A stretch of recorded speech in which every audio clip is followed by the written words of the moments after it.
வணக்கம். போன வாரம் மாதிரி இந்த வாரமும் நிறைய தமிழ் படங்கள் ரிலீஸ் ஆயிருக்கு. தேட்டர் கிடைக்குமா கிடைக்காதா, ரசிகர்கள் வந்து பார்ப்பாங்களா மாட்டாங்களா, அவங்க காசு இருக்குமா இல்லையான்றதை பற்றிலாம் பெருசாக கவலைப்படுறாங்களா அப்படின்றது தெரியல. ஆனால் ரிலீஸ் பண்ணிட்டாங்க. ஸோ நாங்களும் எங்களால் முடிஞ்ச படங்களை பார்த்து விமர்சனம் பண்ணுறோம். இன்னைக்கு இப்போ முதல் விமர்சனம் யமன். அதை இப்போ பார்ப்போம்.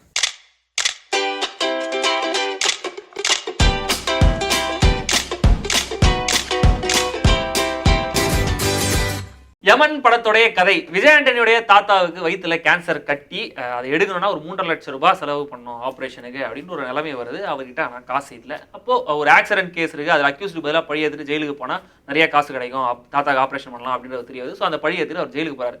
அங்கேருந்து நூல் பிடிச்ச மாதிரி நிறைய பிரச்சனையை அடுத்தடுத்து வந்து ஏதோ ஒரு கட்டத்தில் அரசியலுக்கு அவர் இழுக்கப்படுறாரு. அங்கேருந்து எப்படி அவர் வந்து அந்த அரசியலில் சர்வைவ் பண்ணி ஒரு கட்டத்தில் எம்எல்ஏ வரைக்கும் போறாரு அப்படிங்கிற அந்த ஜேர்னி தான் யமன் படத்துடைய கதை. என்ன திடீர்னு அரசியல் ஆசை? சமூகத்தில் மாற்றத்தை கொண்டு வரணும்னா அதுக்கு அரசியல் அதிகாரம் அவசியம். யமன் படத்துல நடிகர்கள் யாரும் பெருசா எந்த குறையும் வைக்கல.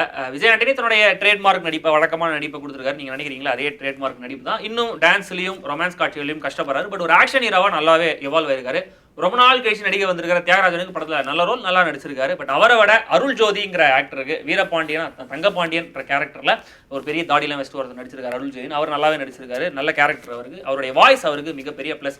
மற்றபடி ஹீரோயின் மியா ஜார்ஜ், சார்லி, ராமதாசன் எல்லாருமே அவங்களோட வேலையை கரெக்டாக பண்ணியிருக்காங்க. நான் ஆரம்பிச்ச இந்த விளையாட்டை தெரிஞ்சோ தெரியாமலோ நீ இப்போ விளையாட ஆரம்பிச்சிட்ட. இப்போ உனக்கு விருப்பம் இருந்தாலும் இல்லாட்டினாலும் நீ தொடர்ந்து விளையாடியே ஆகணும். ஜீவா சங்கருடைய சினிமாடோகிராஃபி ரொம்ப நல்லா இருக்கு. வீர செந்தில்ராஜ் படத்தோட எடிட்டர். ஆப்வியஸ்லி அவர் வந்து டேரக்டர் சொன்னது தான் கேட்டிருக்கணும். ஆனால் படத்தில் வந்து நிறைய காட்சிகளில் லேக் இருக்கு. இன்னும் கூட கிறிஸ்பாக அழகாக கட் பண்ணிட்டு போயிருக்கலாம், நரேட் பண்ணிட்டு போயிருக்கலாம். ஏன் அதை பண்ணல அப்படின்றது தெரியல. படத்தில் ஒரு பார்ட்டி சாங், ஒரு டுயட் மிகப்பெரிய வேகத்தடை. ஒரு மியூசிக் டைரக்டரா விஜய் ஆண்டனி பாடல்களில் விட்டு ரீரிகார்டிங்கில் மொத்தமாக பிடிச்சிருக்காரு. டயலாக்ஸ் வந்து படத்தில் அரசியல் சார்ந்து நிறைய இடங்கள்ல வருது. அதுக்கு தியேட்டரில் நல்லாவே ரெஸ்பான்ஸ் கிடைச்சிருக்கு. பணம் இருக்கிறவன் ஓட்டுக்கு பணம் வாங்க மாட்டான், பணம் இல்லாதவன் எப்படி வேணாம்பா. நம்ம இயலாமையை அவங்களுக்கு சாதகமாக பயன்படுத்திக்கிறாங்க. அரசியல் சார்ந்த ஒரு படம், அதுவும் தமிழ்நாட்டில் இன்னைக்கு இருக்கிற சூழலுக்கு பொருந்துற மாதிரி ட்ரெய்லர்லேயே நிறைய டைலாக்ஸ் இருந்தது, நம்ம கேட்டோம். இந்த மாதிரி ஒரு சப்ஜெக்டை நிறைய எமோஷன்ஸ் கலந்து ஒரு ட்ராமாவாக கொடுத்துருக்கலாம், இல்லை நிறைய ஆக்ஷன் போட்டு பரபரப்பாக ஒரு த்ரில்லராக கொடுத்துருக்கலாம். பட் இது எதுவுமே இல்லாமல் நடுவாந்திரத்தில் நிற்குது இந்த படம். ஃபர்ஸ்ட் ஹாஃப் ரொம்ப நிதானமாக பொறுமையாக தான் போகுது. ஓரளவு நம்மளுடைய இன்ட்ரெஸ்ட்டும் ஹோல்ட் பண்ணுது. பாருங்க செகண்ட் ஹாஃபில் பாருங்க பரபரப்பாக இது நடக்க போகுது, செம்ம ட்விஸ்ட் வர போகுது அப்படிலாம் நம்ம அப்படி எதிர்பார்த்து உட்காந்தோம்னா செகண்ட் ஹாஃப்லையும் அதே நிதானம், அதே பொறுமை பெருசாக படத்துக்கு கை கொடுக்கல. எல்லா அடுத்த பாட்டில் வேற பார்க்கணுமா, எல்லா கேரக்டரும் எல்லா விஷயத்தையும் வந்து பேசியே கன்வே பண்ணிட்டே இருக்காங்க. அது ஏன் அப்படின்றது தெரியல. நிறைய இடங்கள்ல வந்து அரசியல் வந்து சாணக்கியனா இரு, சந்திரமோகனா இரு, சாருவாசனா இரு அப்படின்னு சொல்றேன் சும்மா. அது மாதிரி இந்த மாதிரி யாராவது யாருக்காவது வந்து அட்வைஸ் பண்ணிட்டே இருக்காங்க. ஹீரோ விஜய் ஆண்டனி கேரக்டருக்கு படத்தில் ஒரு பெரிய அந்த கேரக்டரைசேஷன் ஒரு பெரிய டெப்த் இல்லை. ஓப்பனிங்ல விஜய் ஆண்டனியோட அப்பா கேரக்டர், அதுவும் விஜய் ஆண்டனி தான், அவரை காமிக்கிறாங்க. அவருக்கு அரசியல் என்ன ஆச்சு அப்படின்றதெல்லாம் ஒரு ஓப்பனிங் ஒரு 10 நிமிஷத்துக்குள்ள காமிச்சு முடிச்சாங்க. பட் கட் பண்ணா 30 வருஷம் கழிச்சு இந்த விஜய் ஆண்டனி வளர்ந்துறாரு. அவரோட தாத்தா கூட இருக்காரு. அந்த 30 வருஷம் அவர் எப்படி வளர்ந்தாரு, அவர் என்ன மாதிரி கஷ்டம்லாம் பட்டார், அவரோட பின்புலம் என்ன, எதனால் அவர் அரசியல் வராரு, சர்வைவலுக்காகவா இல்லை பேஷனா, இல்லை சும்மா போகிற போகல நம்ம அரசியல் அப்படி பார்த்துருப்போம் அப்படின்ற மாதிரிலாம் நினைச்சாரா அப்படின்றது சுத்தமாக படத்தில் வந்து எக்ஸ்பிளைன் பண்ணவே இல்லை. என்ன ஒரு சஸ்பென்ஸ் பார்த்தீங்களா? படம் முடிச்சுட்டு வீட்டுக்கு வந்தப்பறம் கூட சஸ்பென்ஸாகவே இருக்கு.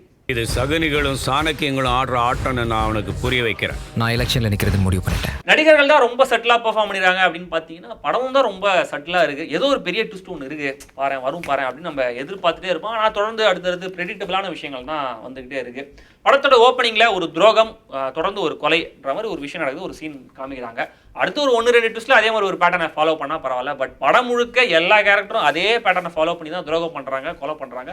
அது படத்துக்கு பெரிய சுவாரஸ்யத்தை தரல. அவனை எதிர்த்து நின்று அழிக்கிறத விட கூட நின்று முடிக்கிறது தான் புத்திசாலிதானம். மொத்தத்தில் முதலுக்கு பெரிய மோசம் இல்லைன்னு சொல்ற அளவுக்கு ஒரு நீட்டான, அதே சமயம் பெரிய பரபரப்பு எதுவும் இல்லாத ஒரு அண்டர்வெல்மிங்கான படம் தான் யமன். அண்டர்வெல்மிங் அப்படின்னா ஓவர்வெல்மிங் தெரியுமா? தெரியலாம், பரவாயில்ல. அதுக்கு ஆப்போசிட் தான் அண்டர்வெல்மிங். கூகுளில் பாருங்க. ரொம்ப பெருசா எதிர்பார்க்காம போனீங்கன்னா இந்த படம் உங்களுக்கு பிடிக்கலாம்.